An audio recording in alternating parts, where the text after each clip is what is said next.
What's up, everybody? Justin Fensterman back with you with another fantasy football stock watch report as we head into week 10 of the fantasy football season. Double digits equals gut check time. Now's not the time to rest on your laurels. Now's the time to do everything that you have to do to secure that playoff spot, to make sure your depth is intact. And that is why we're going to talk about what players are trending up and trending down right now in fantasy football.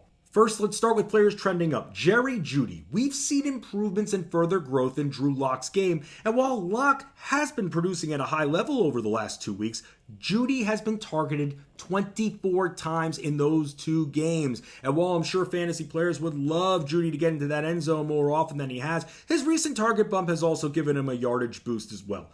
After posting 73 yards receiving in Week 8, JEUDY broke the 100-yard mark for the first time in his career, tallying up 125 receiving yards, and he scored his second touchdown of the season. He has incredible speed. It can burn you in the middle of the field. As Lock continues to find his strengths, JEUDY makes himself open within 10 to 20 yards of him, and that will benefit Lock big time when being blitzed, and he needs to get the ball out of his hands quickly. JEUDY and the Broncos have the Raiders next, another good matchup for him.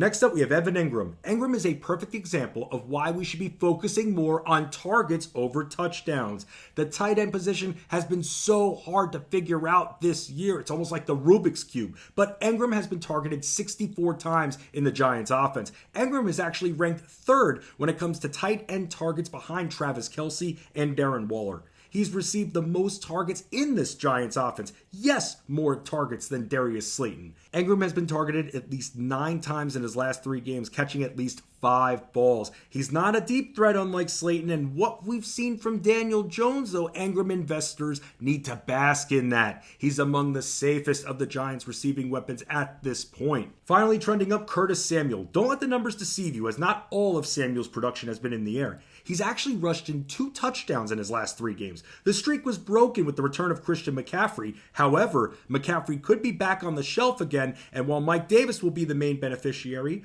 what says that they won't give Samuel a carry inside the 10? But that's not the main focus. Don't depend on that. More opportunity, though, should open up for Samuel in the passing game if McCaffrey doesn't play. DJ Moore was getting the top shadow, and the Panthers threw a lot targeting McCaffrey, Robbie Anderson, and Samuel in Week 9. Samuel caught all 9 of his targets and surpassed 100 yards receiving for the first time this season. He's a safe flex play and even bye-week fill-in for your wide receiver 3 if you start 3. Tampa's defense will be playing with a bit of a bigger chip on their shoulder after getting destroyed versus New Orleans, but with CMC potentially out, the targets will still be there for Samuel.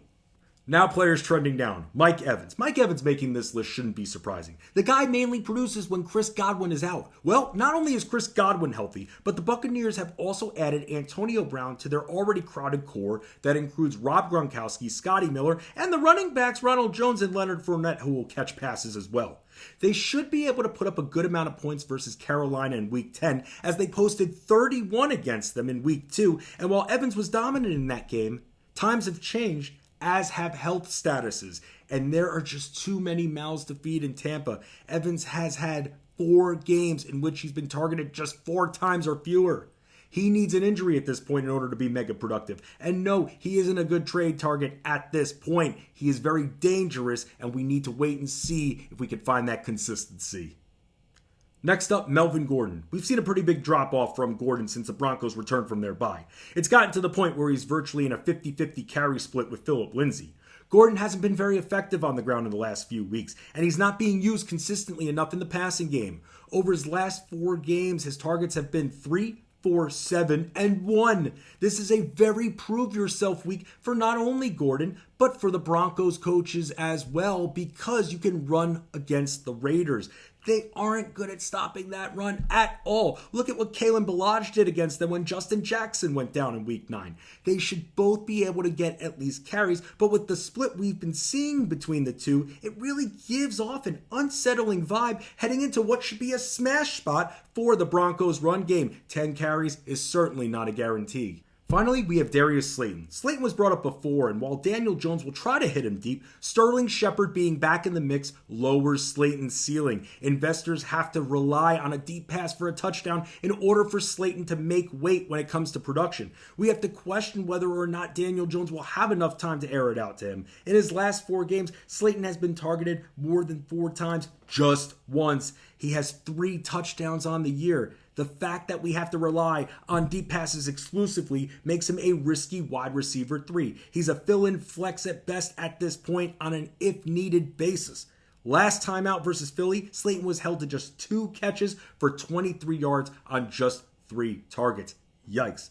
That is your Stock Watch Report, FA Nation. Let's win. Let's dominate. Let's do it like we say we do it, like a family should, all together as one. Good luck.